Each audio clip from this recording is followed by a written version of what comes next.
Hello दोस्तों, मेरा नाम है विमल कुमार। आज से मैं आप लोगों को क्लास 10 मैथ्स सब्जेक्ट्स पढ़ाने वाला हूँ। मैथ्स में हम लोग सबसे पहले स्टार्ट करेंगे ट्रिग्नोमेट्री। और ट्रिग्नोमेट्री में पढ़ने से पहले सबसे पहले हम लोग ये छोटा सा टेबल देख लेते हैं जो बहुत ही आसान है। और इसमें हमें सिर्फ एक मान याद होना चाहिए, साइन के सभी वैल्यू याद होने चाहिए। उसके बाद ये नीचे जो भी है वो आसानी से पता हो जाएंगे या निकाल लेंगे। तो चलिए देखते हैं साइन। ये हमें मान याद ही करने हैं। साइन 0 का जो मान होता है वो 0 होता है। साइन 30 का मान 1/2। साइन 45 का मान 1/√2।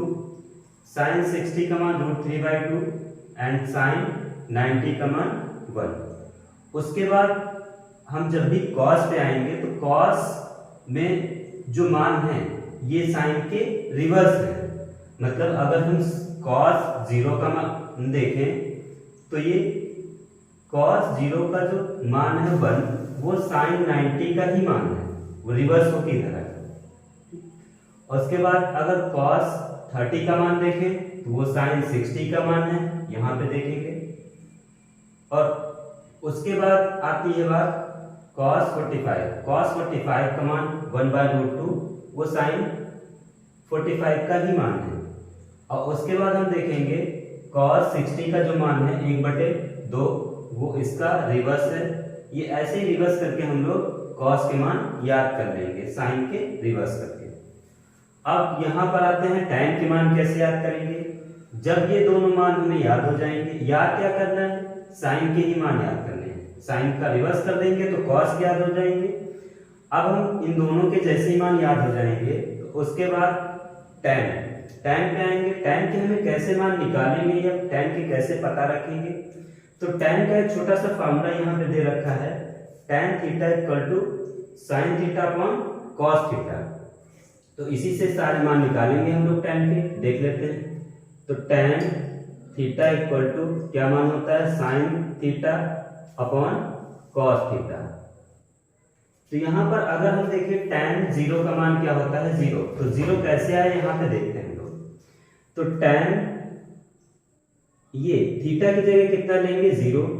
थीटा की जगह 0 लिया तो यहाँ भी हमें थीटा की जगह क्या लेना होगा, 0 ले लिया। यहाँ पर थीटा की जगह 0। अब हमें sin 0 और cos 0 के मान पहले से पता है। sin 0 का मान क्या है, 0, यहाँ पर पुट करेंगे।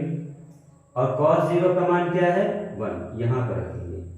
एक बात हमेशा याद रखना कि जब भी हम किसी संख्या को 0 से भाग देते हैं तो वो 0 ही आता है। कितना, 0।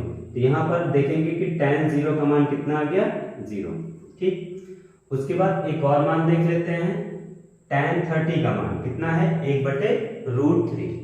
तो जल्दी से ये देख लेते हैं। tan 30, यहाँ पे थीटा की जगह अब हमें कितना लेना होगा, 30। तो यहाँ भी थीटा की जगह 30 लेना होगा और यहाँ पे cos में भी थीटा की जगह 30 लेना होगा। जैसे ही हम लोग यहाँ पे tan 30 रखेंगे थीटा की जगह, तो यहाँ पे sin और cos 30 के मान हमें पहले से पता है। sin 30 का मान क्या है, 1/2 और cos 30 का मान कितना है, √3/2। अब यहाँ पे हम लोग ये काम करेंगे, जो सबसे नीचे वाली वैल्यू है ये सबसे ऊपर ले जाएंगे और ये वाली वैल्यू यहाँ पर ले जाएंगे। तो चलिए देखते हैं। ये 1/2 हो गया और ये कहाँ गया है, 1 के पास, 2/√3। यहाँ पे 2 से 2 कैंसिल आउट, 1/√3। ये किसका मान है, tan 30 का। tan 30 का मान कितना आया है, 1/√3। तो इसी तरह हम लोग आगे भी मान निकाल सकते हैं। चलिए एक और मान देख लेते हैं, फिर आगे चलते हैं। tan 45 का मान वहां कितना है, tan 45 कितना है, 1। यहाँ पे थीटा की जगह अब हम कितना रखेंगे, 45। तो यहाँ भी हम थीटा की जगह 45 रखेंगे और यहाँ भी थीटा की जगह 45 रखेंगे। तो यहाँ पर साइन और cos के मान हमें पहले से पता है, कितना, sin 45 का मान 1/√2 एंड cos 45 का मान 1/√2। तो ये 1/√2 √2, 1/√2 कैंसिल आउट, यहाँ पे कितना बचा 1। तो tan 45 का मान कितना आ गया 1, tan 45 का मान 1। इसके बाद बात आती है ये tan 60 का, वो निकाल लेना आप लोग।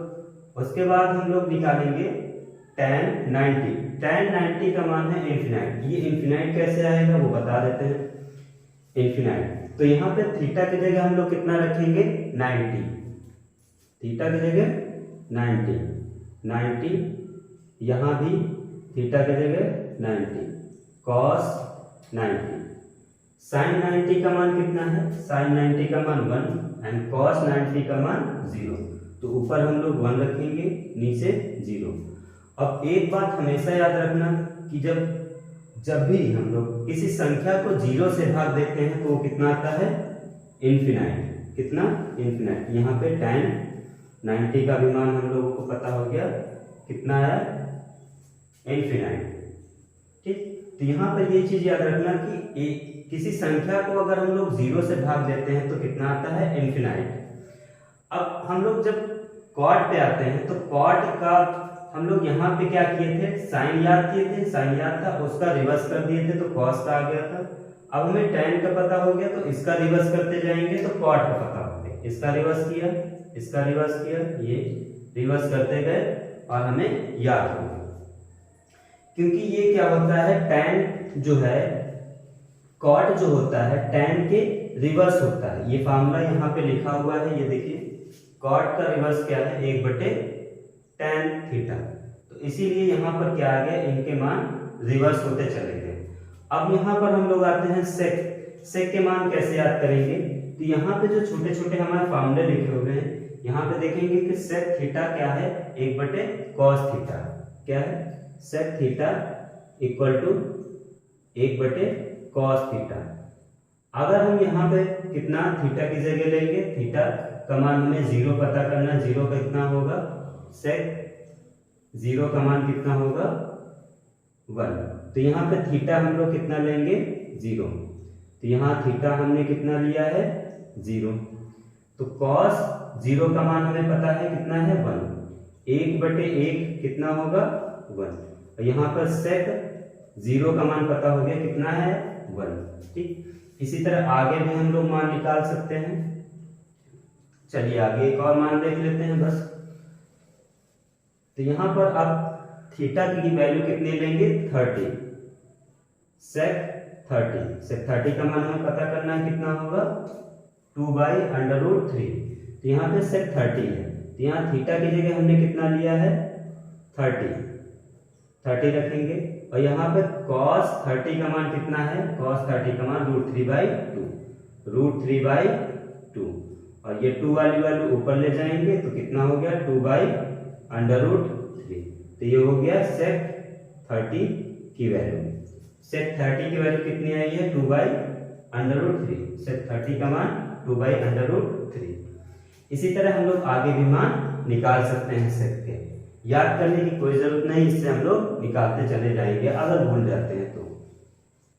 अब हम लोग यहाँ पर क्या करेंगे, जैसे सेक के सारे मान आ जाएंगे, या तो आप रिवर्स कर लो कॉस के लिए, या तो आप क्या करो कि इन दोनों के जो मान हैं सेक और कॉसेक के, सेक का जो अपोजिट क्या होता है कॉस, और कॉसेक का अपोजिट क्या होता है साइन। मतलब अगर हमें कॉस और साइन के मान याद हैं पहले से ही, तो सेक का अगर मान याद करना है या निकालना है तो इनका क्या कर देंगे, उल्टा कर देंगे। यहाँ पर अगर हम देखें सेक 0 का मान, सेक 0 का मान 1 कैसे आया, तो सेक का अपोजिट क्या होता है 1/cos, 1/cos। मतलब यहाँ पर ये मान हम लोग यहाँ पर कितना cos 0 रखेंगे तो 1/1 कितना हो जाएगा 1। इसी तरह हम लोग 30 का मान देखेंगे, सेक 30 का मान, तो यहाँ पर cos 30 का मान कितना है √3/2 है। तो इसका हम लोग अपोजिट कर देते हैं, मतलब उल्टा कर देते हैं, तो ये क्या आ जाएगा 2/√3। यहाँ पर अगर सेक 45 का मान देखेंगे कितना है √2, तो यहाँ पर cos को उलट देंगे तो ये √2 हो जाएगा, नीचे 1 नहीं लिखा जाता है। उसके बाद अगर सेक 60 का मान आता है, सेक 60, तो cos देखेंगे cos 60 का इसको उलट देंगे तो हमारा कितना मान आ गया 2। या तो आप उलट कर याद कर लें या फिर जैसे मैंने बताया है वैसे मान निकाल सकते हैं। और सेक की वैल्यू जैसे पता हो जाएगी उसको रिवर्स कर देंगे या फिर हमें ये वाली वैल्यू से हम लोग फाइंड कर सकते हैं। धन्यवाद। कल से हम लोग चैप्टर स्टार्ट करेंगे।